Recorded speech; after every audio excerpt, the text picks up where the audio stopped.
Hi, I'm George Pino, CEO of Commercial Brokers International, and thank you for joining us. Today, I have a great guest, Byron Carlock Jr., retired PwC partner, retired CPA. He also is on the board of many real estate investment firms and real estate firms, and also is a chief strategist and also speaks quite often, is and interviewed quite often. So you may actually recognize him. And I'm very excited to have him on board here and to be able to pick his brain a little bit for what's kind of going on and what's happening. If anybody, I think, my big saying has always been, Byron, that nobody has a crystal ball. If they did, I wouldn't be in real estate. But I'd probably be sitting at the tracks or at the lottery store instead. But instead, though, we do use quite a bit. I know in my business, on the brokerage side of things especially, I use analytics and everything to discern what the trends are coming up in real estate and kind of get a bigger picture so I can help advise clients. Um, Part of that is also speaking to gentlemen like yourself or people like yourself that have a little bit more insight than I do, a little bit more knowledge or of what's currently in the marketplace, what's happening, or experience to be able to see it in a different light. So with that being said, um, you know, what do you see as some of the coming up emerging trends for commercial real estate today? It's constantly changing, but we're in the fourth quarter of 2024. We just had a interest rate reduction. We might have another one, but we're still waiting for our election coming up in the next week. So, but what do you see as some of the trends, taking any of that into account or none of it into account? George, thank you. Thank you. And thank you for having me today. It's a pleasure to be with you. There are lots of things to look at right now, especially as we come out of this post-COVID environment, and we're really rethinking the way we use space.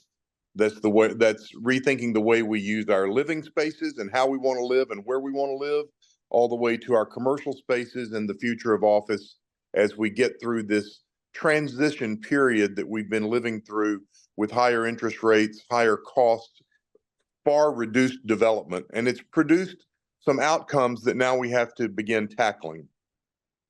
As you can imagine, I think top of mind for everyone that I talk to is housing, affordable housing, attainable housing, rethinking the way we deal with zoning regulations, variance requirements in cities for development, the timetable to get new development done. You're in California. That's probably one of the most horrific development environments for those reasons.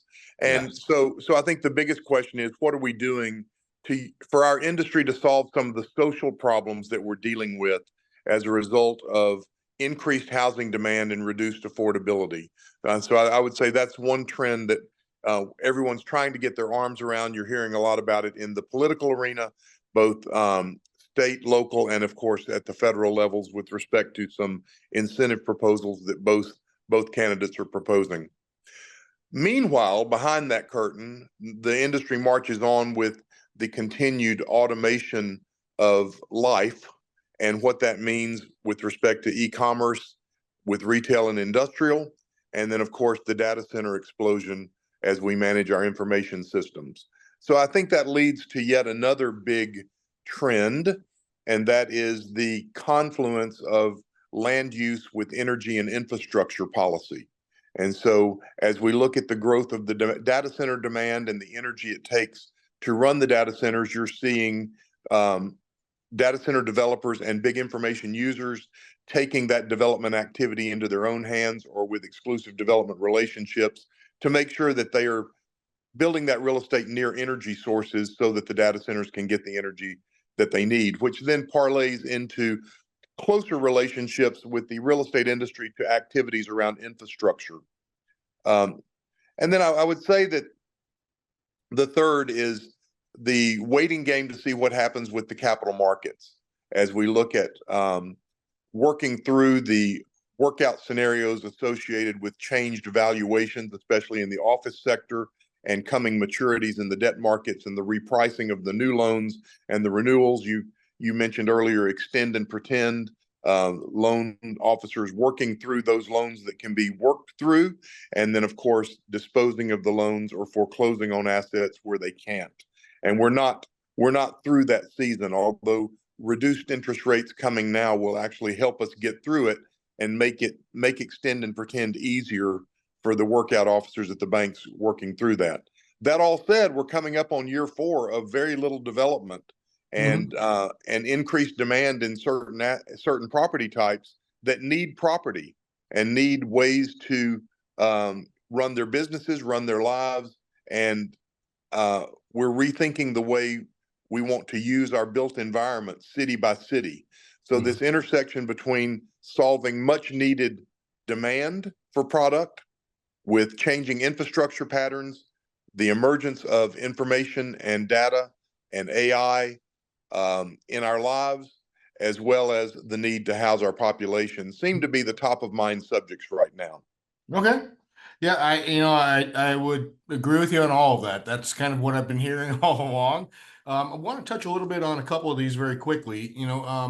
We were talking a little bit about affordable housing and development. Do you see that more in a development scheme, or do you see that potentially with adaptive reuse? I know that the affordable component, I think, with adaptive reuse is probably going to make it a little bit difficult. For once, I have a client or a friend of mine who is an attorney in one of the downtown buildings in Dallas, and he was just notified a couple months ago that they wanted him to move into a sister building because they were going to vacate the entire building and convert it to condos. Um, Definitely not affordable housing condos, though. I bet. And the Gensler, the architects, has a really great Yeah. group of architects that can look at a building quickly and tell you if it can be converted. And as you know, some buildings are perfect for conversion to apartments Mhm. or hotels, and some just do not work. Many of the large floor plate buildings from the 50s to the late 70s just are not conversion opportunities because the floor plates don't work for the penetration of electrical and plumbing conduit necessary to make a Mhm. conversion to residential use.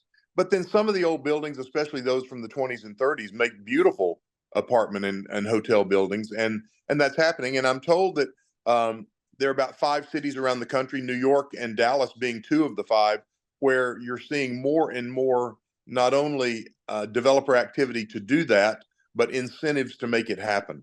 Okay. Now, do you think it's also a submarket issue where, like for instance, like the downtown business or in Dallas, it fell out a little bit. We had very high vacancies. And or is it more just a factor of the type of building and the locations where those might be? Well, I think architecture always makes it interesting, but you still want the street level activity to be conducive to Mhm. safety and enjoyment and walking. And there's concerted effort. You use Dallas as an example. There's concerted effort in Dallas to make downtown as walkable and enjoyable as uptown has been. I think if you look Mhm. at Dallas had become a concrete island around the interstates and the expressways that surrounded it.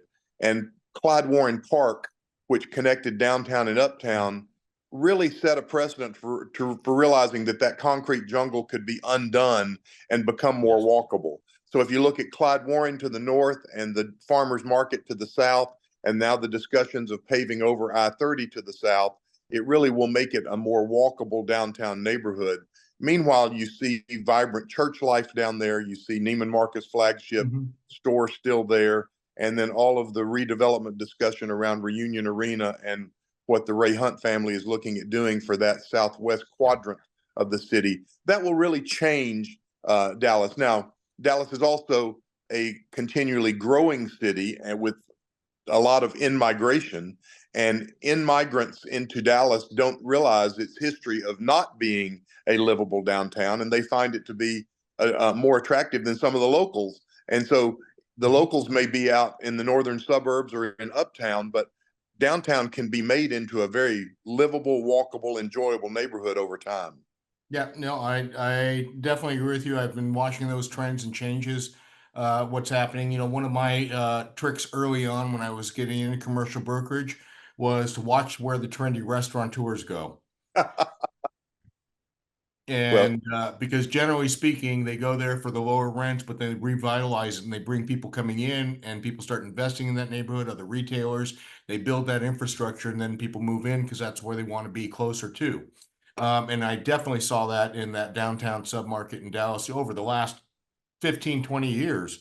Goodness gracious. I mean, I remember first coming to Dallas and looking at it, and it was almost a blight, other than the heart of downtown, with the Hunt Building and a couple others there. But generally speaking, if you go right outside of that area, it was kind of like, no one really wanted to go there. Now everybody's, it's the hot neighborhood, hot trends, hot restaurants, and all of that. So that's always good to see it.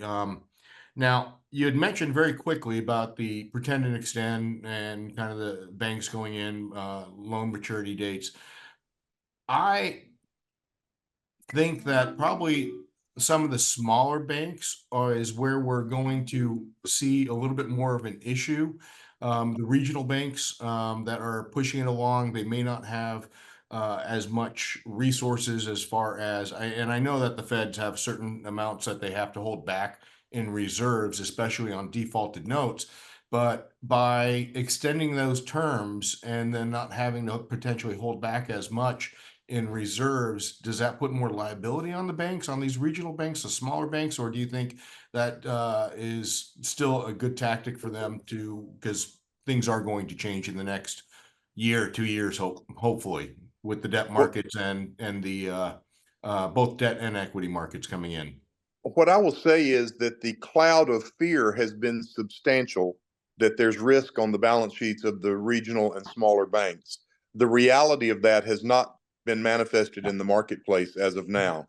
So that leads us to believe that there's more extend and pretend activity going on. I will also tell you that the regulators have been doing their jobs, and Okay. they've been pretty tough on the banks with respect to write downs and capital reserves.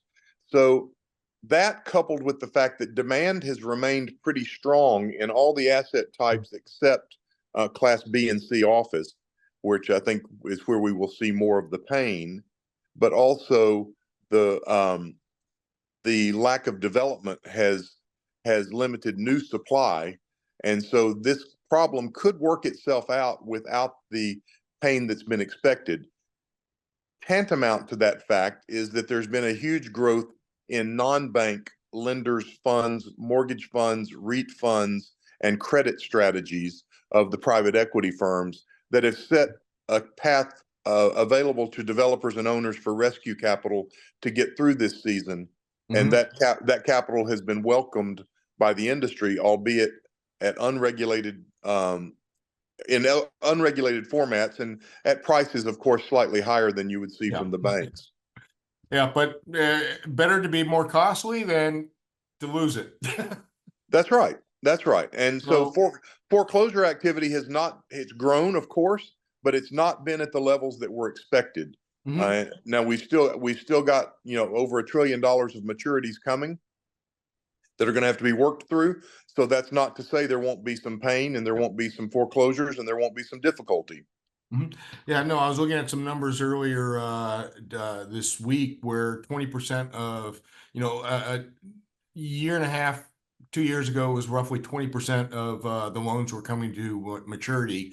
Now we're up to 27% of all the commercial loans out there, especially on the regional side, coming up to maturity. So I think it'll be interesting to see what happens when it comes to the debt markets. It's good to know that there are some relief funds out there as well, but I think part of it, a lot of people are also waiting for the elections just to see what's happening, which we have no control over. So we'll see what happens.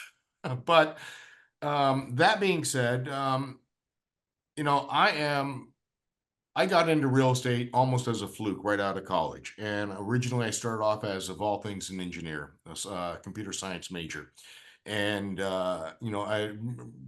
growing up, my parents were always about math and science. So I became, if anything, an analyst at nature. And I used that, and I used the analytical tools or the analytical ability to be able to really kind of predict things or what's happening, what's going on in the marketplace to try and identify trends that I can then give value to my clients by advising them, here's what I see. And for the most part, pretty accurate.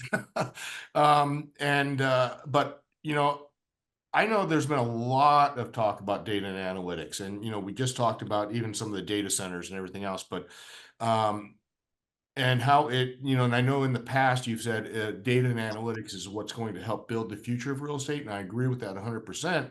But how do you think that has changed since you last were thinking about this, or originally were thinking about this 5, 6 years ago, to right now, today, with AI coming on the model? I know we're using AI in our business quite a bit to help effectuate change, but how do you see that as well?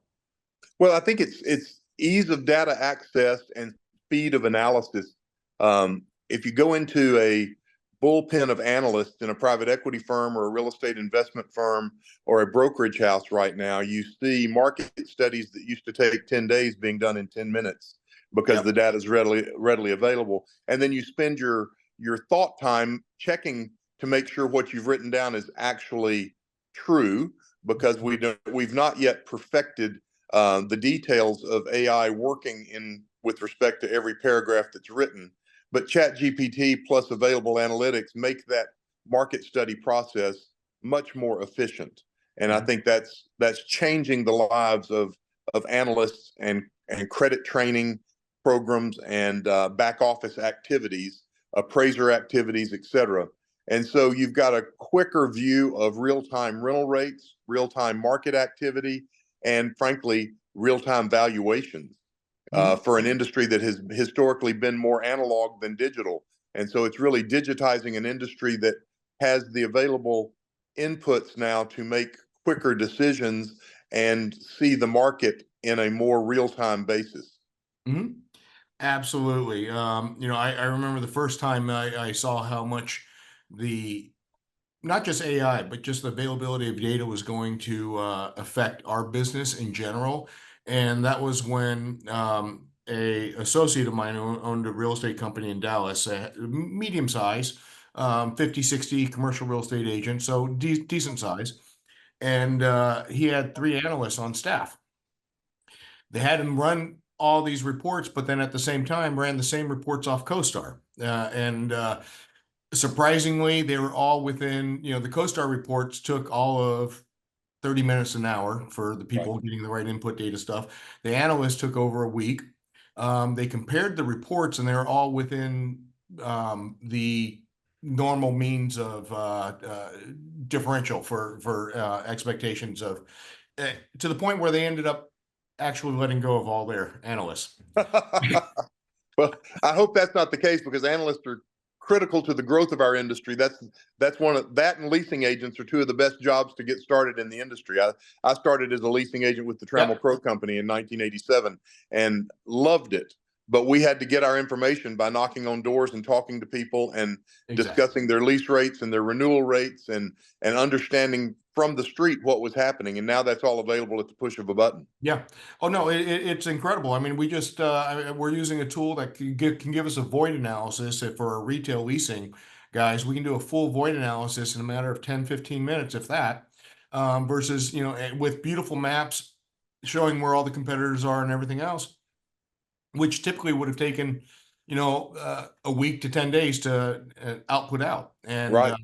so it's really allowing us to maneuver very quickly and bring in, but more importantly, also target focus on who are, some of the best companies out there that would co-align with the current existing tenants that are in the center, which a lot of the newer systems actually are creating, where they're not just tracking, the information such as the demographics of the clients and where they should go, but also now tracking, who else do they co-tenant with. If 60% of the time you see a Panera with a co-tenancy of Starbucks, then you can try and put them together, kind of thing. And it's really allowing, I think, a lot of the smaller companies that can analyze and take that data and really effectuate change quicker. Where we're now target marketing versus just a general market, and explaining exactly why. Meaning, in the past, I know we used to have to go out and say, here's why I think you should come out to this property and try and get everything pretty and whatnot and everything else. But now I know my agents are actually putting together videos that are more like this property meets every single one of your real estate criteria from your demographics to this, and it's done very quickly and easily. And then we put it directly in front of the leasing companies, either through LinkedIn or through personal contacts or through calls. And it's been very effective in getting that change happening or getting interest going, where we've noticed it's really cut down at least 2, 3 months worth of lead time for just getting tenants in place. So I Well, can and see how George, that's going to cut. and it's led to some surprising conclusions that show up on those lists that people might not expect, Yes. such as, in the Bay Area, looking at Boise, Idaho as a affordable location for tech businesses, or businesses moving to Austin, Texas for relative affordability out of the Bay Area, but still having the technological depth to the employment base, or the Mhm. steel industry showing up in Mississippi County, Arkansas, because of access to the Yes. Mississippi River. So you see some of these answers that data is leading us toward, that we did not necessarily come to those solutions years ago, Mhm. because they show up when you look at the intersection of a lot of data that helps make good managerial decisions around affordability, cost of housing, educated workforce, availability of labor. All of those activities now have to be taken into account when we're running an economy at a 4 to 5% unemployment rate. It's not just about the real estate; it's about the holistic view of what's going to take a business forward. And some of the answers are surprising us. Yeah. No, it's one thing I've always loved about this business, and I say this every single day practically, is that I learn something new almost every day. Because it's evolving so much so. The way I did business, the way you did business when we first got into the business, has remarkably changed. Heck, just in the last 10, 15 years, it's remarkably changed. Let alone, I mean, I've had conversations with some younger agents who are talking about what's changed. And I just bring up the word microfiche. And they're like, what's that? You know? Right. And the fact that doing a survey would take us an entire week for a client versus, now I can put out a pretty quick survey within an hour or so, if done right. And Exactly. at least one that's fairly accurate within the submarket, and then we can refine it and tune it at that point. But data, I think, is it's going to be the future for commercial real estate for almost most businesses. It's how it's going to be able to take that data, extrapolate it, and utilize it in the best manner to create efficiencies. And we're starting to see that now with a lot of new AI companies that are specifically geared toward commercial real estate, and how to find it, how to go about it, and not just on the because initially it was all back end, That's a right. lot of back end stuff on the AI, but now we're actually starting to see it more on the front end, how to generate business, how it's going to create business, how you're going to attract tenants and things like that.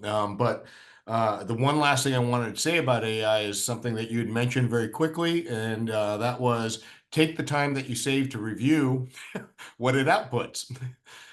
Because like any other tools, I mean, I remember when Argus came out, and you just by changing a couple minor, or what you thought were minor assumptions, can completely change the investment and make it look good. And most people may not catch those assumption changes.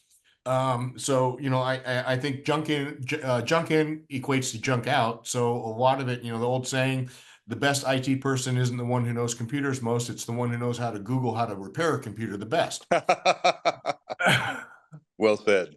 And so, and I think that's going to also come down to on the analysis side when it comes to the real estate, in that the best analysts that can utilize this data, or the best agents, are the ones that are going to be able to actually take it and see how it's being used, or how it affects everything from the local community to the client base to the regional, and then figure out the best way how to incorporate that into a business plan for the company. Well, and hopefully it will lead us to do what we really should be doing as an industry, and that's taking good data, making good Yeah. decisions for a better society.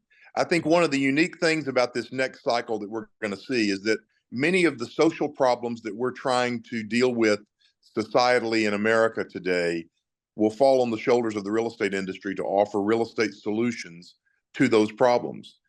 You've seen us as an industry do that already with the transformation of the retail subsector. We're now being called upon to do that with respect to re-envisioning the built environment, where we look at better city planning, looking at our code enforcement, variance enforcement, process for getting new development done, roads, bridges, airports, transportation infrastructure relating to new development, trying to better contain suburban sprawl to make our neighborhoods more livable, walkable, greater dependence on public transport, integration of climate change issues into our development planning. All of that is being added to our job descriptions as an industry, if you will. And I think data is going to be the driver to help us make those good decisions. Yep. No, I completely agree with you, and especially, the logistics when it comes to we've been lucky enough to be able to actually work on the infrastructure for unmanned aerial passenger drones in California, in Los Angeles. Whole new industry. California. It's a great growth industry. We work with our clients, Skyports out of the UK and Singapore, but also we're part of the well, not part of, we were in Los Angeles, the broker of record for the Boring Company. And so the private, more so on the private sector side when it comes to the infrastructure. And it's amazing what's on the trend. That's one of the things I love about this industry in commercial real estate, is that we're actually seeing part of the future and can be part of it in helping to guide it and bring better things for the community in general. So I love that part of the commercial real estate industry, and that's part of what, and those are the best clients I love working with. The ones that are trying to solve a problem, trying to create something that works for everybody, because I think that's wonderful. Now, Byron, I want to say thank you so much for your time. I want to be respectful of your time. We've already gone about a half an hour or so. What I'd like is, we're gonna, if anyone has any questions or anything, you can always ping us. If you like the video, please like it and subscribe. And you can check out, if anyone had, wanted more information on some of the stuff that you've written and or put out, Byron, is there a source for them to go to?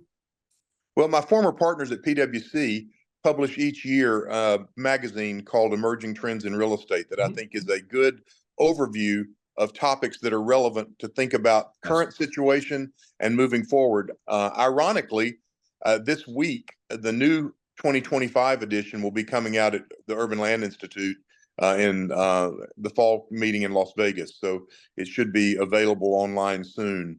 That's a good summary. I would also encourage everyone to read writings of Sir Roger Scruton, a philosopher from the UK, that encourages us to think about things of beauty in our real estate planning, our city planning, and our lifestyle planning, to integrate green space, architectural beauty, gathering spaces, venues for cultural attractiveness.